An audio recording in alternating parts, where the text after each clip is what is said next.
Hello, everyone, and welcome to the Your Mark on the World show. This episode is produced for Forbes.com, where I am a Forbes contributor covering social entrepreneurship and impact investing. It is rare for us on this show to have really extraordinary power players in the world, and today we have not one but two such people. We have with us Nancy Brown, the CEO of the American Heart Association, and we have the president and CEO of the Robert Wood Johnson Foundation, Livozzo-Mourey. Nancy and Risa, thank you so much for being with us this morning. I just can't thank you enough. Thank you, Devin. Thank you. We're excited to talk about your initiative that you're working on. Both of you are engaged in a serious effort to improve the health of the people, especially in the United States. Risa, maybe you could take a minute and talk about your initiative to create a culture of health.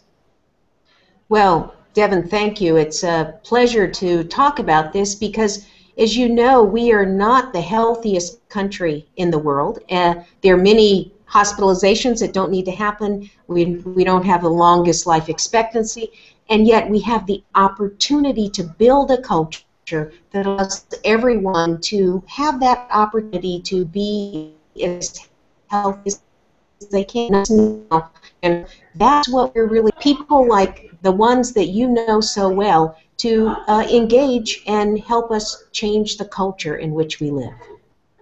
Well, it is an exciting opportunity, and I know you've partnered with the American Heart Association on certain initiatives, and certainly, Nancy, you share this vision for creating a healthier world.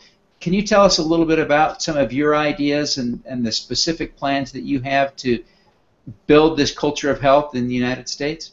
Absolutely, Devin, and you're so right. We have enjoyed a long and very proud partnership with the Robert Wood Johnson Foundation over many, many years around shared goals and helping to inspire individuals to live a healthier life and to inspire communities and our country at large to care about health as a #1 priority. And I think foundational to all of this is we know that what people want in this world more than anything is time with their family, their friends, and their loved ones. And having good health is your ticket to having that long life that gives you the goals that you want. And so over a number of years, we've worked collaboratively with the Robert Wood Johnson Foundation and many organizations to do things like to create a new social norm for smoking or absence of smoking in this country. And most recently, we are now working together to combat the really problem that we face in this country around children and obesity, and working together to make sure that our communities are healthy so that children have a chance at a long, strong life. What are some of the specific things, Risa, that you would advocate from your chair as the president and CEO of the Robert Wood Johnson Foundation? What are the things that you think we need to be doing institutionally, consistently, culturally in America to improve health? Well, we know that fundamentally we have to work as individuals to make our own health better, but we also know that too many people have the deck stacked against them. 1 in 5 Americans, through no fault of their own, because of the neighborhood they live in or the kind of job they have, does not have the opportunity to make those healthy choices. So what we want to do is try to ensure that people can have those healthy choices by having the places where they live and where they learn, where they work, where they play, support healthy choices. So for example, we want to make sure that our schools are healthy places, and therefore kids have an opportunity to be physically active, get good food and nutrition at school, and therefore have a healthy weight. We'd like to make sure that the kind of environments that people work in support them having healthy lifestyles. You know, the American Heart Association teaches us appropriately that we should strive to have a smoke-free lifestyle. Well, if you're working in a stressful environment and the only opportunity you have to escape from that stress is to take a 15-minute cigarette break, it it doesn't help to promote health. So what we'd like to see are people who are in leadership, influential positions, like the people that listen to your show, understand that there are practices in everyday life that they can change that make a difference for not only themselves, but their families and their communities and their workplaces. But it really is just a critical cultural shift that's required in America in so many ways. But like you say, many of those are institutionalized. I wonder, Nancy, if you have some specific policy practice initiatives that you're advocating that you'd like to talk about in this context. Absolutely. You know, we, as Risa just said, everybody has a role to play. And so many people impact what policies are affected in communities. We can think about the employers in those communities, city, government, and everyone has a role to play. As an example, if we were to look at a community that had ideal health and a wonderful culture of health, they would have safe places for children to play. The schools would be serving appropriate healthy foods for kids. There would be mandatory physical activity for children in our communities. That the employers in those communities would be offering opportunities for employees to have access to healthy foods, physical activity. As Risa mentioned earlier, we would not allow smoking in our workplaces. What we really need to have is a seamless interaction between families, the parents who go to work and the kids who go to school, and how together every experience they have can include a culture of health. And this can be achieved both by regulations and policies in local communities. For example, making sure that menus are labeled in restaurants and those types of things that might require public policy changes. And they also can be achieved through good practices that employers or schools might implement to make sure that they're doing everything possible to value health as the #1 priority. Risa, I wonder if you would comment briefly on access to health care, specifically as a part of this issue. I know it's a highly politicized question, and people have strong emotional reactions anytime we talk about the healthcare system. But you've been spending a lot of time and billions of dollars on understanding and implementing healthy changes. What's your take? How do we improve access to quality healthcare in America? Well, Devin, we know from many, many studies that whether or not people have access to health care makes a difference in whether or not they are able to lead a healthy life and get the kind of health care services that we deliver so well in this country. But we also know that that is not all of what is needed to ensure that people actually are able to live a healthy lifestyle. So while getting access to health care is critical, and we have as a goal at our foundation to ensure that everyone knows what insurance benefits they are eligible for, gets those, and then understands how to use those benefits most appropriately. But we're also very focused on making sure that people understand that that is just a small part of actually being healthy. We have to think about health as more than just illness care. We have to think about it in all of the ways in which we can become healthy. And if I could just give a great example of that from one of the communities we've worked with, they recognize that we have to think differently about health in Spokane, Washington. And there they came to understand that one of the biggest problems that they had in their community was a low high school graduation rate for their students. And that if they really wanted to improve the health of their population, they had to make sure that every kid was able to graduate from high school.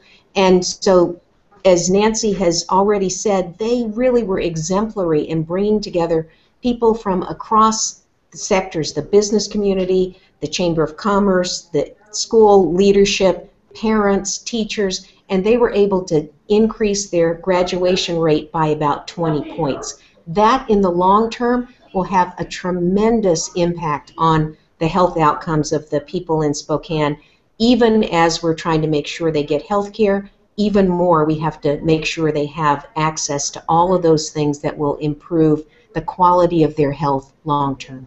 Yeah. And if I might just add on to that, Devin, we Please. also have to make sure that the system works for people when they need to access health care. You know, making sure that our physicians and healthcare professionals, as well as hospitals in this country, are delivering high-quality, guideline-based care.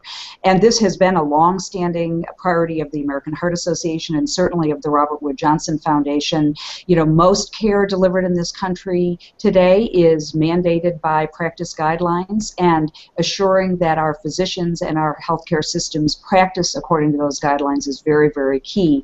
At the American Heart Association, for example, we've focused on this for over 10 years now, where we've helped about 2,400 hospitals in this country assure that they're delivering care according to guidelines for stroke, heart failure, coronary artery disease, and other diseases of the heart and vascular system. And it really matters, and we've been able to demonstrate that those hospitals and those healthcare providers using the guidelines really eliminate disparities of care. And I think at the end of this, what we know is that every American deserves to have a chance for high quality care. They deserve to live in communities where health is valued. And we hope that we can help inspire people to care about their own personal health as well. I don't know if either of you have had an opportunity to think about, and I don't mean to spring a trick question on you, but one of the dimensions of health that I think appeals to both of you are in this concept of cultural changes, access to good food.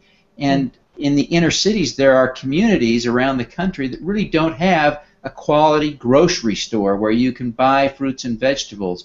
Have you given any thought to that, either of you, on an institutional programmatic basis about how to address that problem? Actually, we've thought a lot about it and have worked with many organizations, including the food trusts and the Fresh Food Financing Initiative, to try to not only understand how to improve the access to grocery stores, but to actually help with the funding so that there can be initiatives to put grocery stores in places that don't have them, make sure that the food is fresh and affordable, and that there are opportunities for people in those communities to learn how to prepare those foods in healthy ways that they may not have known before. So all of those elements the Robert Wood Johnson Foundation has tried to work with. And one of our principal objectives in reducing childhood obesity is to ensure that every community has access to affordable, healthy food for children in particular, but really for the whole community. And Devin, I can add on to that just to say thanks to the vision of the Robert Wood Johnson Foundation and Risa and her board and amazing senior staff, the creation of the partnership of the American Heart Association and the Robert Wood Johnson Foundation around childhood obesity was created, and therein was born Voices for Healthy Kids, which is the collaborative effort that we have to really focus on changing policies in this country to allow there to be a better shot for every American to have access to quality care for their children in this country. We have 6 areas of focus in Voices for Healthy Kids, and of course one of them is this issue of access to healthy foods, and it's so very important in communities where that isn't an obvious choice that we change that. It is really unfortunate when we see in so many communities that not only are there not healthy places to shop, that even where there are places for people to buy groceries, the fact that there aren't a lot of purchases of fruits and vegetables really means that the grocer or the person who's running that outlet isn't inspired to make that a high priority in terms of things they stock. But there have been some great innovations of non-likely sources to be stocking fruits and vegetables. Gas stations, for example, in some areas we've seen focus on promoting fruits and vegetables. And so we're very, very focused on this and again trying to change that norm. One of the other things that we've done at the AHA is we focused on teaching gardens, which is helping teachers create an opportunity to teach young children how vegetables and fruits actually grow, creating actual gardens in schools that the children can help nurture so that they can better understand the source of the food that they should be enjoying in their lives. That's really great. A remarkable example, and it's exciting to learn about all the great things you're doing. Risa, I wonder if you'd do me a favor and really look inside for just a minute and tell us all why it is that you personally have come to care about health in such a deep and passionate way. Why is this important to you? Well, I am a physician, and for a large part of my career, I had the privilege of taking care of patients and really focusing on that one patient in front of me.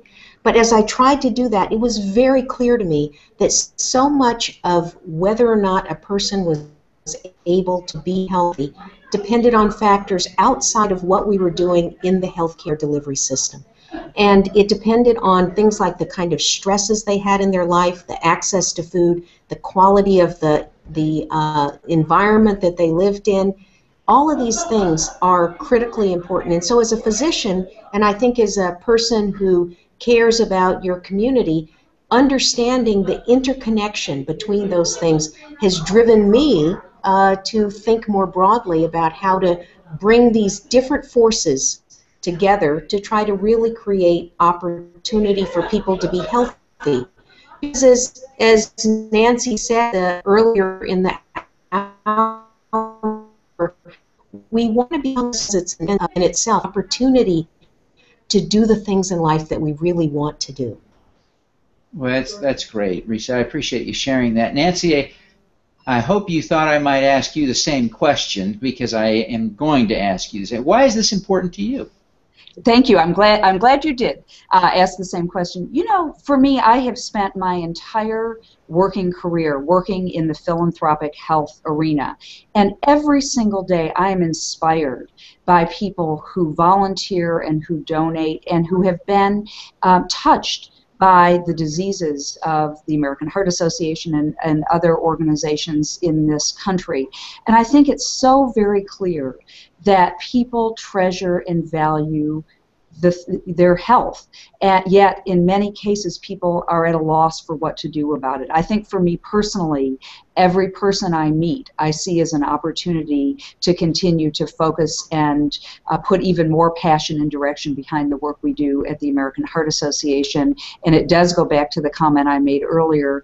What I see in people in this country and globally is a desire to do the things in the world that they want and love to do. And I see so many cases of people who have suffered so young from heart disease or stroke, or people where the system hasn't been there for them, or for people who really are unfortunately facing situations where they aren't in control of their own health. And I'm frustrated by that, at least with heart disease and stroke, because 80% of heart disease in this country is preventable.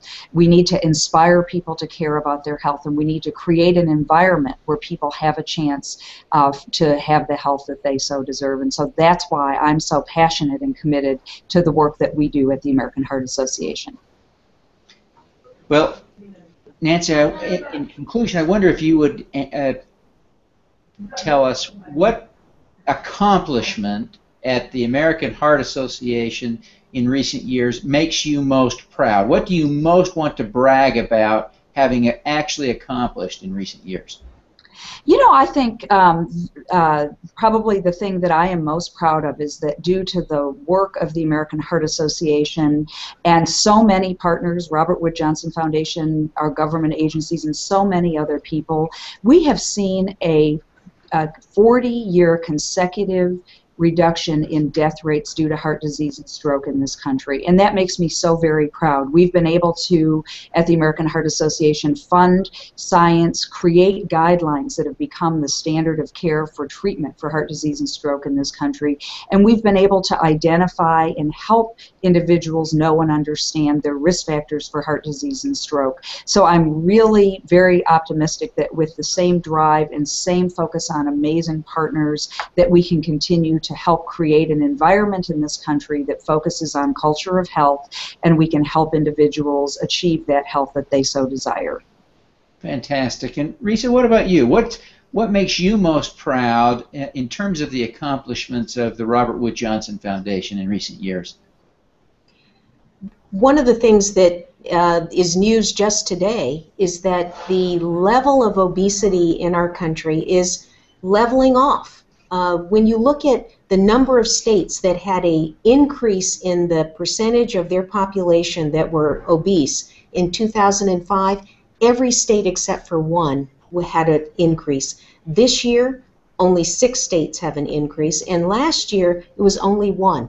So that tells me that we're starting to see progress in the rates of obesity in this country, and that's long been an initiative of the Robert Wood Johnson Foundation. Of course, that's critically important because we know that the kind of obesity rates that we've seen in previous years are tied to many chronic illnesses, and we also know that if we can create the environments that allow adults and children to have a healthy weight, we will have the kind of culture that allows us to be healthy in many different ways. So I see those changing and flattening of the rates, although it still suggests we have a long way to go, which all of us are very proud. Fantastic. Well, I really appreciate both of you taking the time that you've taken today. I commend you on the success that you're having, the work that you're doing, and wish you every success in bringing about a culture of health in the United States. Thank you, Devin. Thank you, Devin. It was a pleasure to be here. Absolutely. All right. Thank you. Thank you both. Let's do some good.